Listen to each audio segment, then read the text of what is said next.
Y para iniciar nuestra jornada académica tenemos un invitado muy especial, a quien quiero darle paso inmediatamente después, y es el profesor Luciano Parejo Alfonso,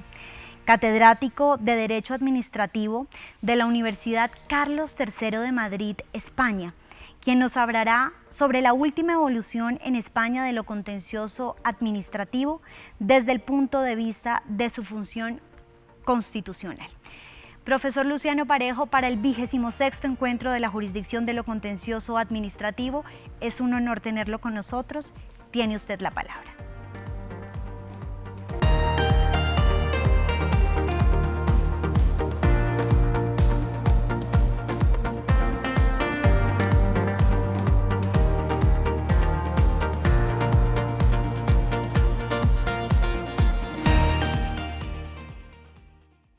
Lo primero que quiero decir es agradecer muy sinceramente al Consejo de Estado y en particular a la señora vicepresidente la invitación a estar con ustedes en este 26º encuentro de la jurisdicción contencioso-administrativa, que me permite, por lo menos virtualmente, estar nuevamente en Bogotá. Vamos a tratar de la evolución de la jurisdicción contencioso administrativa en algunos aspectos, no en general, sino obviamente lo que yo más conozco, que es la evolución en España. Y el primer paso a este respecto es que, como en todo Estado de Derecho, la Constitución reconoce el derecho fundamental a la tutela judicial efectiva. Y conforme a la doctrina muy consolidada del Tribunal Constitucional, se trata de un derecho que en principio pertenece al ciudadano, no tanto al Estado, puesto que las libertades y los derechos fundamentales en general se reconocen precisamente frente a la potential persona que es el Estado, y es un derecho que comprende el acceso a la vía judicial, precisamente en un proceso, el desarrollo del proceso en todas sus fases con todas las garantías, y en lo que aquí nos va a interesar especialmente los recursos legales contra las decisiones judiciales, amén de la intangibilidad de las resoluciones judiciales. Pero lo importante es que se trata de un derecho de configuración legal, es decir, que su ejercicio y prestación están supeditados a los presupuestos y requisitos que establezca el legislador, si bien este obviamente no puede establecer unos que sean arbitrarios o caprichosos. Este es el punto de partida. El segundo elemento es que esta tutela judicial efectiva, como vamos a ver, justamente cuando se presta frente al poder público, está íntimamente vinculada con el principio de división de poderes, que es también consustancial al Estado de Derecho. De ahí que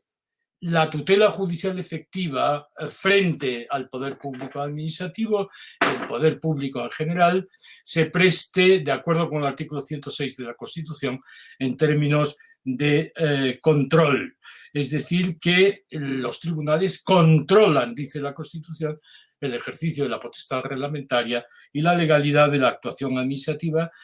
y el sometimiento de esta a los fines que la justifican. Por lo tanto,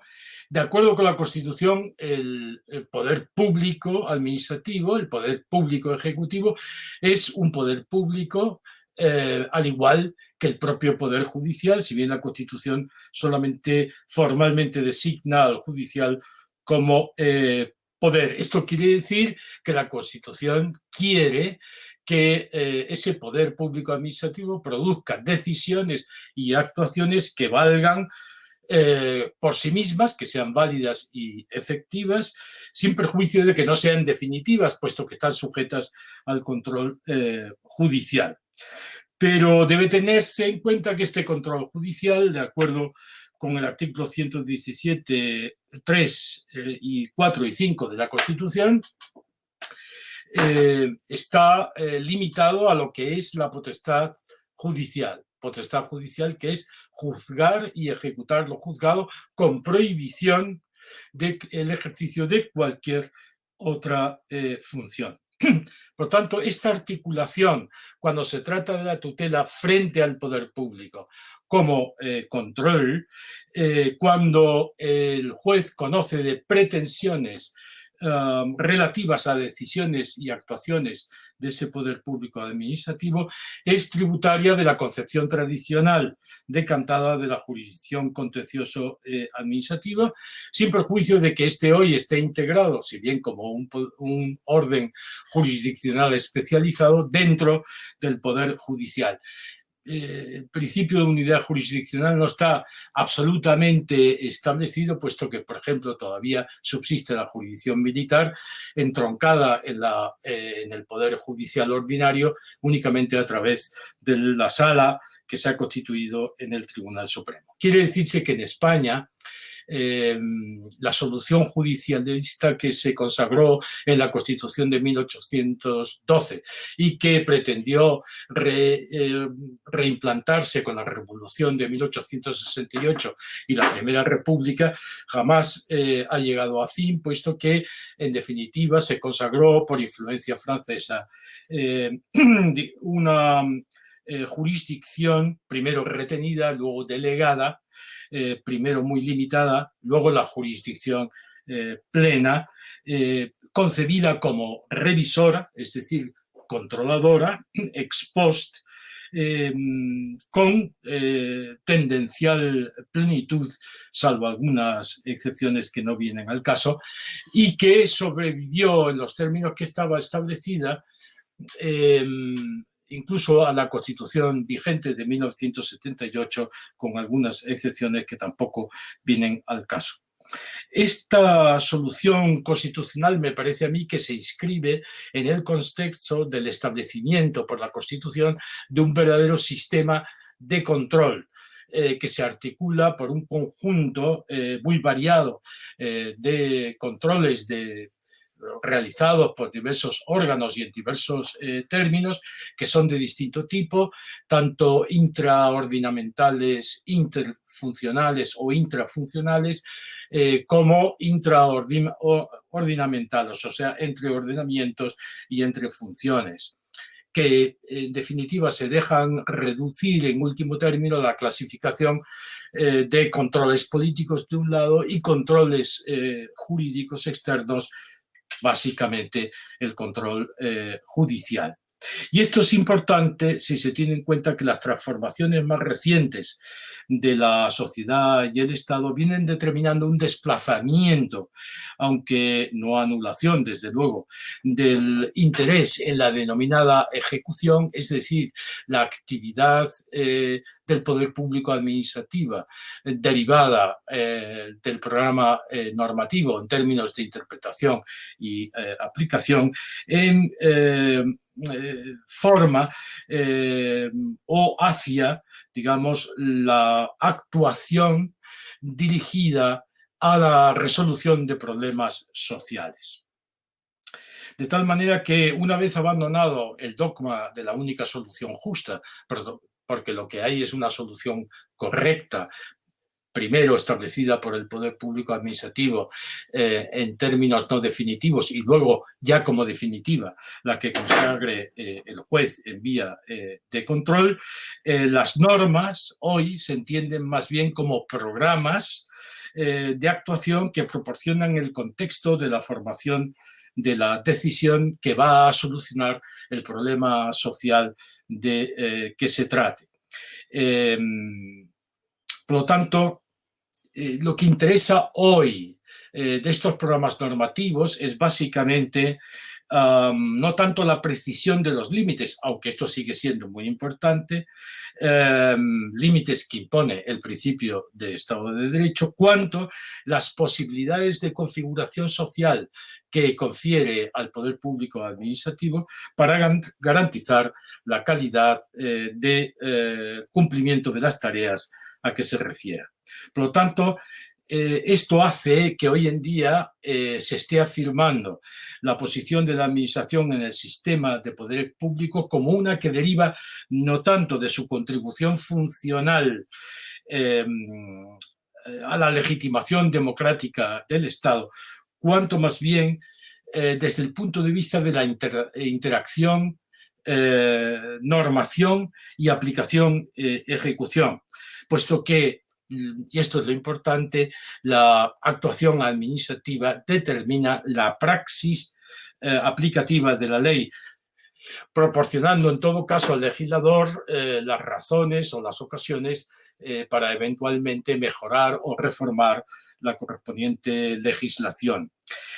Por lo tanto, existe, podríamos decir constitucionalmente, un círculo entre normación y ejecución, círculo que gira en torno y según las órbitas de los distintos poderes, órbitas separadas y prefijadas constitucionalmente. Separación competencial, separación organizativa y separación por razón de la legitimación directa o indirecta. Pero, desde este punto de vista, la imagen del poder público administrativo como un todo solamente se ofrece desde el punto de vista del encadenamiento dinámico de las instituciones que forman el Estado. De tal manera que resulta difícil describir de manera exacta qué es el poder público administrativo, lo que no excusa su deslinde funcional respecto de la legislación y respecto del poder judicial. En tanto que el legislador traduce las tareas previstas constitucionalmente en un marco ordenador de imperativos de actuación, haciendo que las leyes definitorias de ese marco adquieran vigencia, esto es muy importante, la administración se ofrece como ejecución de los correspondientes tareas públicas definidas en ese marco, conforme a la ley latu sensu, puesto que hoy en día la ley no ocupa la totalidad del ordenamiento jurídico, ni siquiera el ordenamiento jurídico es exclusivamente estatal. Por ello, digamos, la superposición de las perspectivas institucional y funcional que venimos desarrollando lleva a la determinación del poder público administrativo como aseguramiento de la vigencia, o mejor, si ustedes quieren, más gráficamente, efectuación del derecho. ¿En qué? En la realidad social misma. Y esto implica la implicación de la ejecución o en la ejecución de vigencia y de realidad. En definitiva, la administración o el poder público administrativo transmuta la vigencia normativa en una vigencia empírica, lo que permite distinguirla tanto de la instauración de la vigencia, que es propia del legislador, como del poder judicial, que es un control de la vigencia efectiva, es decir, una comprobación de esa vigencia. Y esta función del poder público administrativo, y esta es la cuestión que voy a desarrollar, parece que debe ser constitucionalmente una exigencia su respeto. Por lo tanto, vamos a ver muy rápidamente la evolución a este respecto de la jurisdicción contenciosa administrativa. Ha habido una completa renovación de la jurisdicción en 1998, tras la Constitución, y los rasgos generales, digamos, de la evolución, desde el punto de vista que aquí planteamos, pueden resumirse así. En primer lugar, una dilución del carácter revisor o ex post de la intervención judicial mediante la configuración del objeto del proceso en torno a las pretensiones que deduzcan las partes y no tanto a la decisión o a la inactividad administrativa. Por lo tanto, el proceso contencioso administrativo es siempre un proceso de plena jurisdicción en la que pueden derivarse todas las pretensiones admitidas en derecho, pero el objeto del proceso no es la actuación administrativa como debería ser desde la perspectiva del control, cuanto, como acabo de decir, las pretensiones subjetivas ejercitadas por las partes en relación con aquella actuación. Esto quiere decir que la construcción que se sigue afirmando impugnatoria de la jurisdicción contencioso administrativo como un recurso contra una decisión del poder público administrativo tiene el exclusivo alcance hoy de modulación necesaria por razón del objeto de la intervención judicial. Es decir, que la existencia de una decisión previa no es el objeto del proceso, sino solamente es su presupuesto de admisibilidad de la acción contencioso administrativa. Y por eso el Tribunal Constitucional tiene dicho en varias decisiones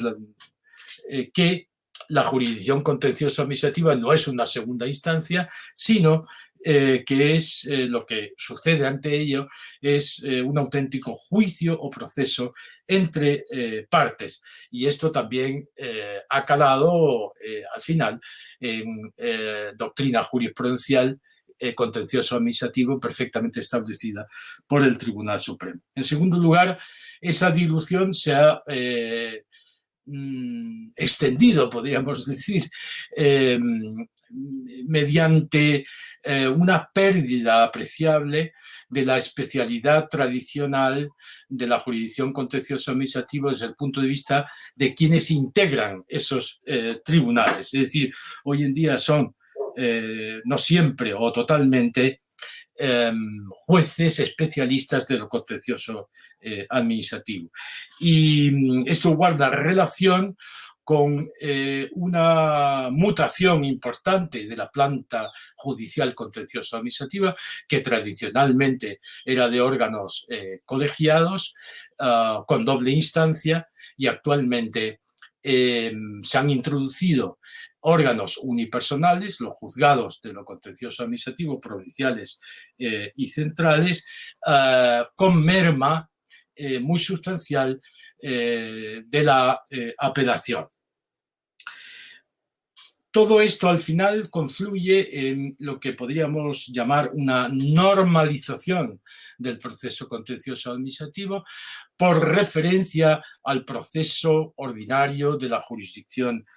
civil, que se manifiesta muy especialmente en la cada vez más acusada aplicación supletoria de esa ley de enjuiciamiento civil respecto de la ley especial de la jurisdicción contencioso administrativa. Estos son los más importantes cambios, luego veremos otros que son muy sustanciales a los efectos que aquí nos ocupan. Lo que interesa ahora destacar es que la situación esta de cierta confusión en cuanto al objeto del proceso contencioso administrativo y el proceso de normalización a que ha quedado sometida desde el punto de vista de la forma de control impuesta constitucionalmente, hace que el proceso contencioso administrativo o la tutela judicial en él proporcionado pierda su consustancial impregnación por las características del objeto, la actuación administrativa, teleológicamente definida por su fin, el interés general, a favor de su centramiento en la contraposición tradicional entre situaciones jurídicas individualizadas y la acción del poder público en cualquiera de sus concretas manifestaciones, sin consideración, esto es muy importante desde el punto de vista constitucional, de las implicaciones que ese proceso puede tener, como siempre que se hace presente el poder público administrativo, en terceros ajenos a la relación jurídico-procesal. Es decir, en definitiva, sin consideración al interés general que está implicado en la cuestión sometida al proceso. Esto, por ejemplo, está dando lugar en la actualidad. Ha habido una modificación concreta respecto de la ejecución de las sentencias contenciosas administrativas en demolición de inmuebles por razón del urbanismo, en que se dice que si no se han tenido en cuenta los terceros afectados por la ejecución de la sentencia, entonces habrá que indemnizar a los terceros de buena fe. Esto es como consecuencia de que al principio, noten ustedes que esto está previsto desde el punto de vista de la ejecución de la sentencia, no se ha previsto al principio que la relación jurídico-procesal sentable respecto a todos aquellos que están afectados por la cuestión de interés general que va a ser decidida. Bueno, y esto, en definitiva, lo que conduce es que, además, la afirmación de que el control tiene como criterio de medida la legalidad, no nos lleva a una situación absolutamente clara, porque la legalidad hoy es algo muy complejo, como he dicho antes, puesto que el derecho estatal ya no es compacto e impermeable. Hay fuentes de derecho que no son jurídico-públicas, sino jurídico-privadas, y por lo tanto el ordenamiento no es algo ya construido según la pirámide jerárquica, sino que se ha dicho que son ordenamientos heterárquicos en donde se producen situaciones de colisión entre normas de diverso origen, difíciles de resolver. Por lo tanto, digamos, esto repercute en la caracterización y el tratamiento debidos del control judicial en cuanto a control jurídico de legalidad del poder público administrativa, y viene afectando a la posición propia constitucional de ese poder público administrativo. Veamos cómo tiene lugar esto. Porque lo vamos a intentar desarrollar a partir de otra evolución que ha sufrido el contencioso administrativo muy recientemente, que es la reforma que se ha introducido en 2015 de la casación ante el Tribunal Supremo. Porque la introducción de esta nueva casación, una reforma de la casación, se ha hecho con abandono de la universalidad del recurso de apelación, de la doble instancia, es decir, de la construcción del control de que venimos hablando, de tal manera que intervengan dos órganos colegiados, como era tradicionalmente. Y se ha introducido la posibilidad de que efectivamente los procesos contenciosos administrativos sean en única instancia y ante un órgano unipersonal. Esto plantea realmente también el problema de una mutación de los términos en que se verifica el control, puesto que si tenemos en cuenta las condiciones y las características en las que en sociedades cambiantes, complejas, tiene lugar la actuación administrativa, es evidente que el control de que sea objeto esa actuación es más verosímil que sea correcto cuando intervienen órganos colegiados con múltiples visiones posibles respecto de esa actuación que cuando intervienen solamente órganos unipersonales, y cuando además la primera decisión judicial puede ser vista por otro órgano colegiado en sede de apelación. Pero además la nueva casación supone un salto cualitativo, en tanto que a pesar de que sigue denominándose como un recurso, en realidad ha dejado de ser un verdadero recurso a pesar de esa denominación y muta en un mecanismo que en la práctica está en la disposición del órgano judicial, del Tribunal Supremo. Más bien aquí es la lógica del certiorari propia del derecho norteamericano, de tal manera que la apreciación del interés casacional objetivo es la clave de la admisibilidad del recurso. Esto quiere decir que no hay una regulación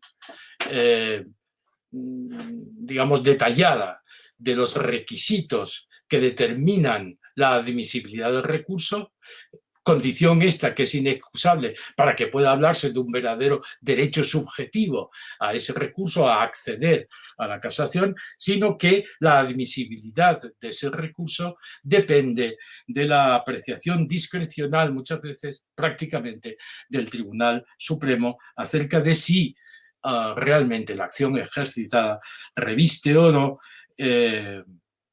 interés casacional. Así lo ha dicho además el Tribunal Supremo en un auto de 21 de marzo de 2017, en donde dice que no basta para la admisión del recurso con que con el derecho del recurrente a la revisión de los pronunciamientos efectuados en la instancia, sino que es absolutamente indispensable que concurra el interés casacional, porque sin esta concurrencia no hay admisión del recurso. Véase aquí que esta reforma, con entera independencia de cuáles hayan sido los motivos de su establecimiento, que pueden ser plausibles, lo cierto es que no responde enteramente a, digamos, la filosofía que he puesto antes del marco constitucional y concretamente digamos que está en el límite, si no bordea o si no incluso traspasa el sistema de control establecido por la Constitución en términos de equilibrio entre los poderes públicos. Además, digamos, el carácter del recurso de casación ha pasado a ser a pesar de que se dice, y el Tribunal Supremo lo sigue enfatizando, que es un recurso nomofiláctico para asegurar la uniformidad de la interpretación de la ley, en realidad, si se tiene en cuenta que la ley permite el recurso por infracción de la propia jurisprudencia, que es la del Tribunal Supremo, la doctrina establecida por el Tribunal Supremo, más que nomofiláctico, podemos decir que es nomotético, es decir, que da lugar a la generación de verdaderas reglas establecidas por el propio Poder Judicial, puesto que está destinado a proteger no tanto lo que dice la ley, como lo que dicen los tribunales que dice la ley, que es una cosa distinta. Y por eso, en su planteamiento, cuando se produjo el planteamiento de esta reforma, fue muy criticado, mal recibido por doctrina muy autorizada, García Anterría, Díez Picazo, hoy magistrado del Tribunal Supremo, y Santiago Muñoz Machado, entre otros. Bueno, como he dicho, esta evolución, luego voy a intentar justificarlo, este riesgo, amenaza con desvirtuar hasta cierto punto la misión del control, y tengo que aclarar que yo no quiero aquí, digamos, hacer una crítica negativa de la evolución en el sentido de que la jurisdicción conozca de las pretensiones de las partes, sino sencillamente que a esa conquista indudable debe añadirse las modulaciones correspondientes para salvaguardar el orden constitucional, para llevar a un equilibrio la solución final. Pues bien, que esta amenaza o este riesgo existe, lo podemos comprobar a la luz del renacimiento a título de principio, invocado incluso en alguna ocasión por el propio Tribunal Supremo, si bien no la Sala de lo Contencioso Administrativo, del viejo aforismo procedente ya del siglo XVI, cuando menos, cesante ratio legis, cesat lex ipsa, que es pariente en el derecho privado de la regla rebus sixtantibus o de la pérdida de fundamentos del negocio jurídico. Esta regla se acepta por la doctrina civilista, por ejemplo, Federico de Castro o Díez Picazo, que citan digamos, a un autor tan relevante, a un jurista tan relevante, que influyó incluso en la idea de la libertad de los mares, que luego se ha dicho que realmente su origen está en Hugo Grocio, que sin embargo, digamos, se inspiró en la obra de Vázquez de Menchaca, que ya en una obra, como digo, del siglo XVI, menciona este brocardo, este paremio. En principio se le cita este paremio como determinante de la pérdida de vigencia de la ley, pero aquí no nos interesa en esa dimensión, porque también se refiere a la relación, además de la existente entre la ley, ¿no?, el tiempo y la realidad, que es, digamos, su origen primario, se refiere también a la relación, el equilibrio entre los poderes, a la división de poderes, puesto que lleva de la mano a la cuestión decisiva de la vinculación o de la libertad del juez respecto de la ley en el manejo de la norma, lo cual, digamos, es especialmente visible, como vamos a ver, tras las reformas de la casación en sede de la jurisdicción contenciosa administrativa. En definitiva, la interpretación o aplicación de la ley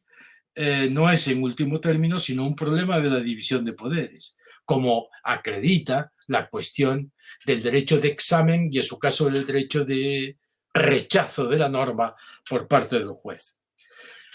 Hoy en España el juez tiene el derecho de examen y rechazo de las normas reglamentarias, es decir, que las puede anular y por tanto podríamos decir derogar, pero también tiene el examen y el rechazo, incluso aunque en términos,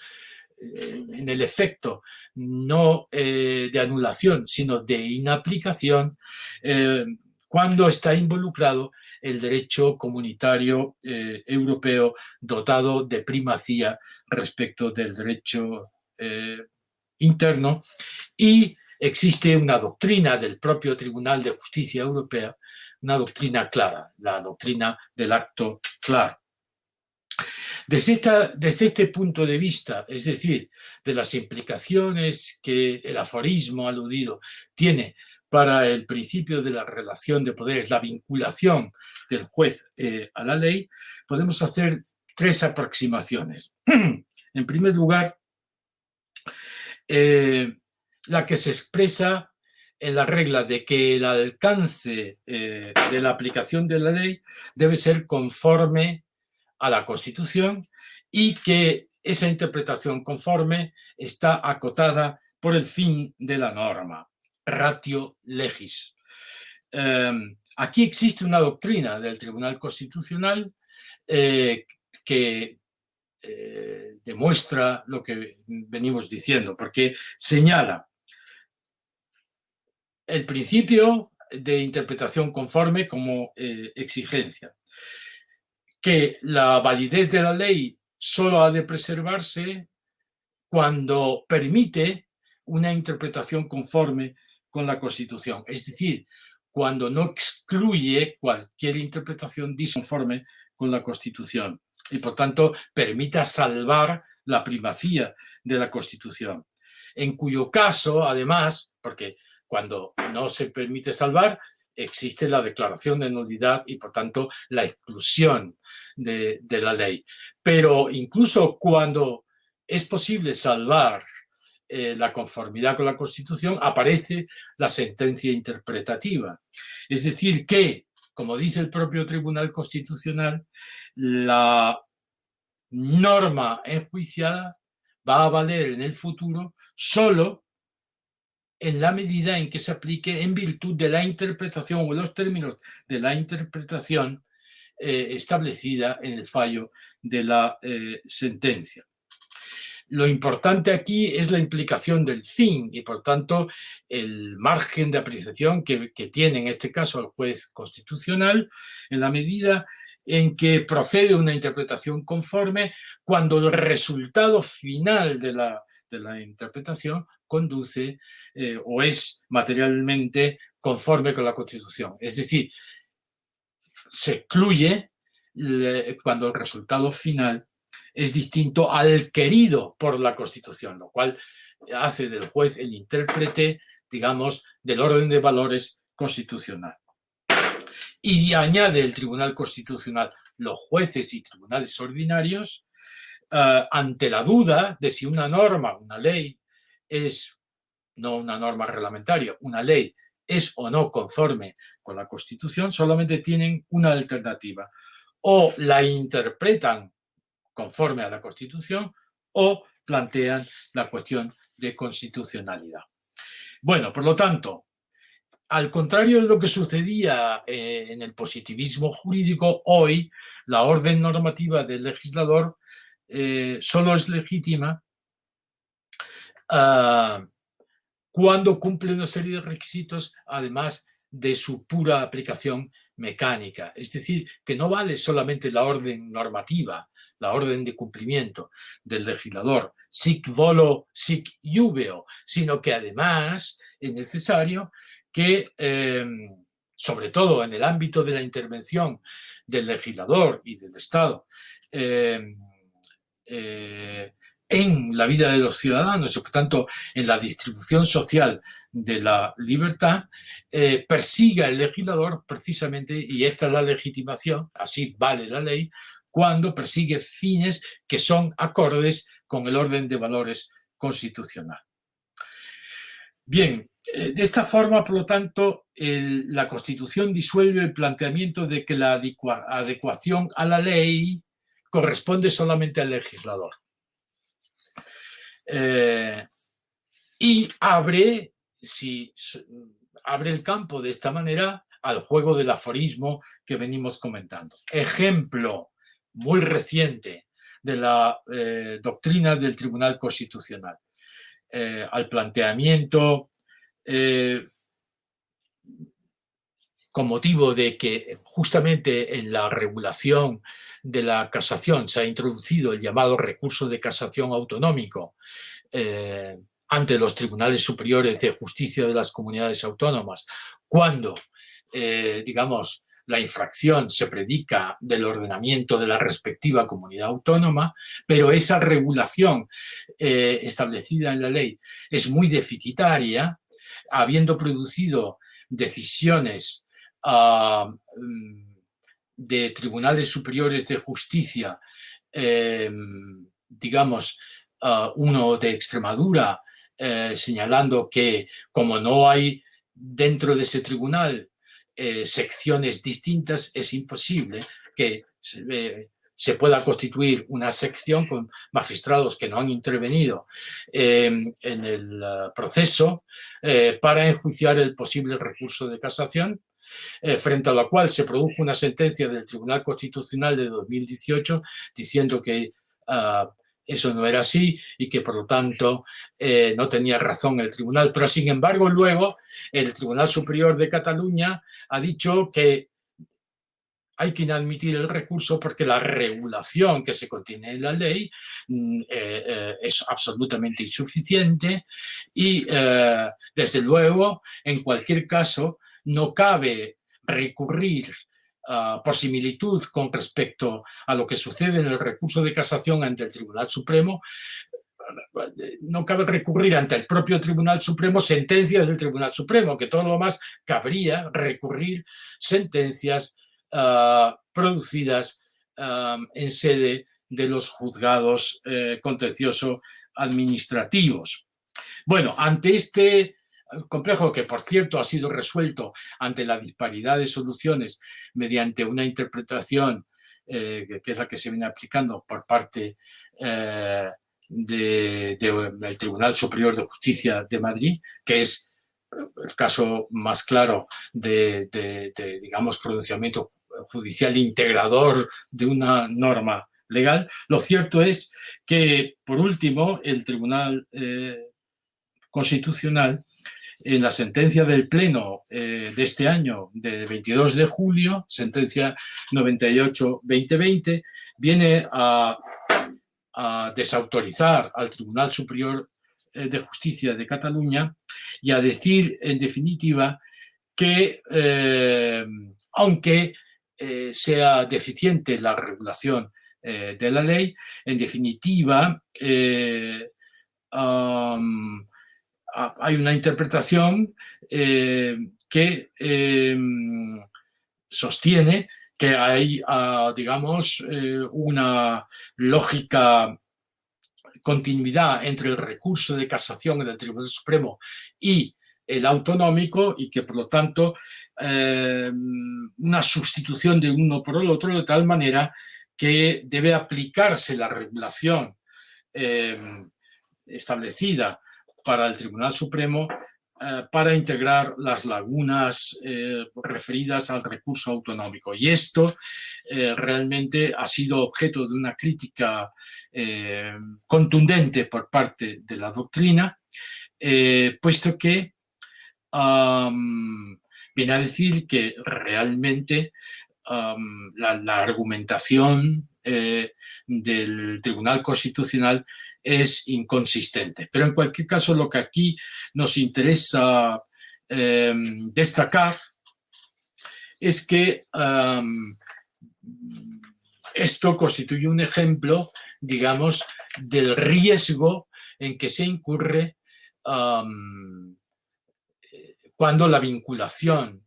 del juez a la legislación se torna excesivamente laxa y desborda hasta cierto punto la función de juzgar y ejecutar lo juzgado. Pero vayamos un poquito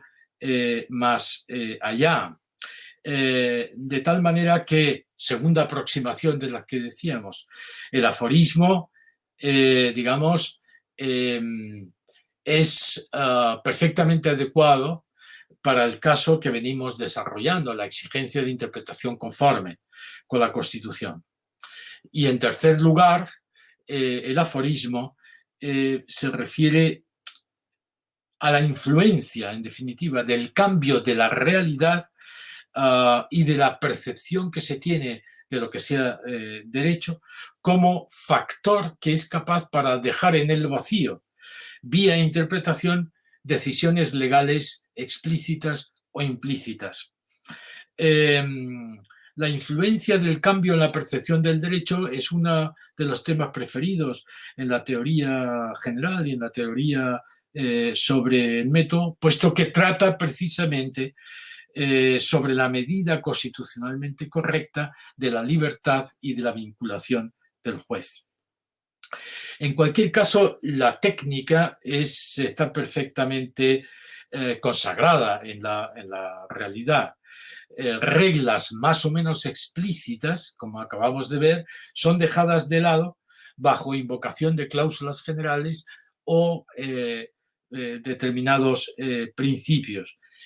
Y como he dicho, se trata de una técnica que implica posibilidades, eso desde luego, pero también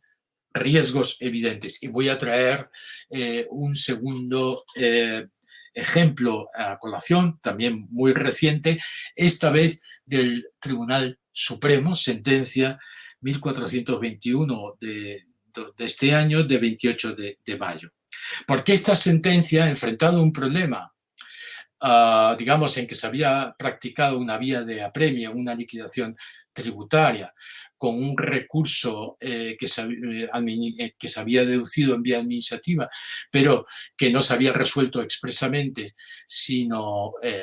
vía silencio. Lo que viene a decir la sentencia, en definitiva, es que esto no es admisible, efectúa una crítica de la conducta de la administración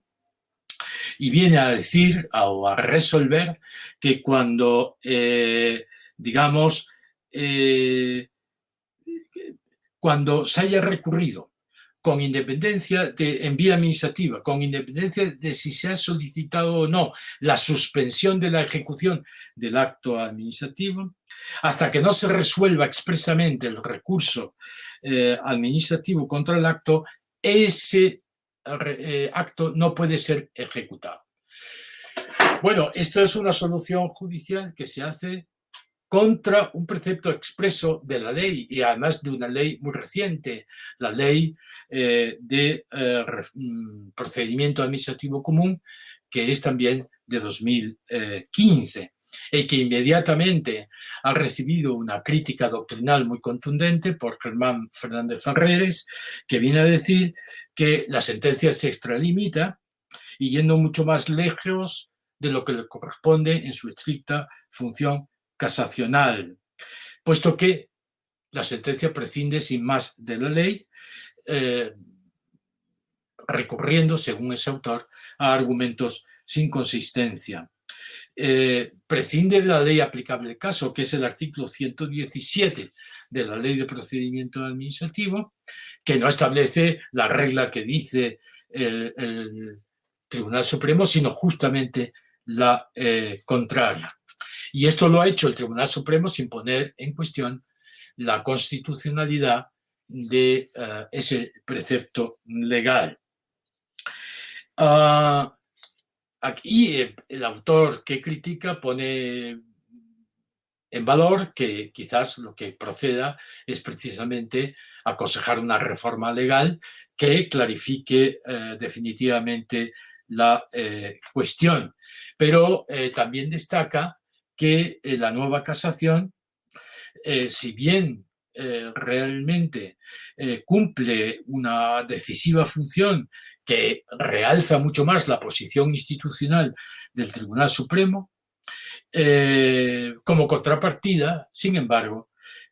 conlleva una enorme responsabilidad, puesto que, y esto es lo importante, sus decisiones no son, digamos, equiparables precisamente a las de la antigua casación. Por eso la seguridad jurídica hace que en la actualidad la interpretación de la ley debe hacerse con mucha prudencia. ¿Y para qué? Para que la autoridad del Tribunal Supremo se consolide y se fortalezca. Pero en fin, aunque esto sea así, como ven, hay riesgos. Lo cierto es que, como ya se ha dicho en la doctrina extranjera, concretamente alemana, nada menos que a principios del siglo XX por Hans Reichel, que el juez debe decidir en contra de la ley cuando un precepto esté en contradicción con los principios reconocidos en el orden jurídico, o la aplicación podría conducir en condiciones externas alteradas a resultados irrazonables, entre otros postulados. Y esto también lo ratifica en el derecho norteamericano la sentencia Great Northern Railway versus Sunburst Oil de 1932, en palabras del juez Cardozo, que dice que la ley que se pretende que aplique no está ya en armonía con la vida y que, sin embargo, la aplica sencillamente para no perjudicar a quienes han confiado en ella, pero que en lo sucesivo, quien confía en la ley lo hará exclusivamente a su riesgo, es decir, advirtiendo que habrá un overruling. Bueno, lo cual no es sorprendente porque en el common law, digamos, el precedente es norma jurídica, pero también en el ordenamiento continental, en que rige el principio de legalidad, también para el juez, los civilistas, como por ejemplo Blasco Gascó, han observado esta evolución en donde el juez va, digamos, flexibilizando su vinculación a la ley, porque entre los cambios observables él cita que el juez cuida de la adecuación de la ley a la realidad, corrige las normas, concreta los principios generales, crea nuevas regulaciones juris, etc. Pero en fin, para ir terminando lo que a nosotros nos interesa, aunque sea cierto que el principio de legalidad, digamos, rige en los sistemas continentales europeos, ya hoy el juez no es, como hemos visto, la boca de la ley. El juez no puede sustraerse a una valoración en interpretación y aplicación de ley, porque toda decisión judicial es al mismo tiempo elemento descriptivo. Cuando integra el ordenamiento jurídico, determina el derecho aplicable, y elemento prescriptivo, cuando dice, fija la interpretación y alcance de la norma, y ambos elementos son inescindibles. Por tanto, es lógico que se difunda cada vez más la idea en la doctrina, la convicción, podemos decir, de que el juez no solamente aplica, sino crea el derecho. Las sentencias, además de resolver el conflicto que se muestra en el proceso, coadyuvan, desde luego, al desarrollo del ordenamiento jurídico, al interpretar y aplicar. Desde luego, en España, el Tribunal Supremo y los tribunales superiores de justicia respecto del derecho estatal y el derecho autonómico, respectivamente. Pero, para ir centrando la cuestión, el error que se detecta en esta disyuntiva de si la jurisprudencia es una norma o no, reside en plantear el valor de la jurisprudencia, digamos, en sede de las fuentes del derecho. Es decir, considerar que la fuerza vinculante de la jurisprudencia deriva de su carácter formal de fuente. Y esto no parece plausible, si planteando en términos esto o si no lo otro, es decir, si vincula la sentencia, entonces es fuente, si no, no es fuente. Porque en realidad, digamos, con entera independencia de que haya autores que consideran la jurisprudencia como una norma, en realidad esta cuestión debe ser resuelta de acuerdo con cada ordenamiento jurídico. Es cuestión de derecho positivo. Lo ha dicho Pizzorruso, yo creo claramente. Y desde este punto de vista me parece acertada la posición del filósofo del derecho español, Rafael de Asís, cuando dice que hay que distinguir creación de normas nuevas de creación simple de normas. Entonces, digamos, el juez lo que estaría no tanto es creando nuevas normas, sino creando normas simples cuya obligatoriedad o vinculación no deriva desde sí misma, sino de una norma preexistente, que es la norma que atribuye justamente al juez esa función. Recientemente, por eso, Galgano, en la doctrina italiana, ha dicho, refiriéndose a la casación española, que si no es propiamente un stare, la jurisprudencia del Tribunal Supremo no es propiamente un stare decisis propio del common law, es algo tan parecido, doctrina legal que vincula, desde luego, a los jueces de instancia. Esto quiere decir, en definitiva, que el juez tiene que tener margen para la interpretación y aplicación. Esto es inexcusable y el principio de legalidad no puede entenderse de forma tan estricta. Podríamos decir, en términos del Código Civil Español, que la jurisprudencia complementa el ordenamiento jurídico mediante una interpretación que se une a la norma jurídica. Su fuerza vinculante no viene de la, digamos, de la norma interpretada y aplicada, perdón, no viene del juez, sino de la norma interpretada y aplicada, lo cual está próximo a la creación del derecho, pero no es creación del derecho. Y esto lo que pone en evidencia, a partir de la evolución de la jurisdicción contencioso-administrativa, que hay aquí una tensión entre la dimensión, digamos, la evolución progresiva, desde luego, y que ha de apoyarse, sin duda, del proceso y del objeto del proceso contencioso administrativo como pretensiones que se oponen frente a la administración, lo cual está muy cercano, digamos, a el entendimiento del derecho administrativo como una relación jurídico-administrativa que se encastra o resulta de una relación jurídico-constitucional, algo que no podemos ahora aquí desarrollar, pero al mismo tiempo que esta evolución tan positiva pone en cuestión algo muy importante desde ese punto de vista de la relación jurídico-constitucional. Y es que cuando el poder público actúa no solamente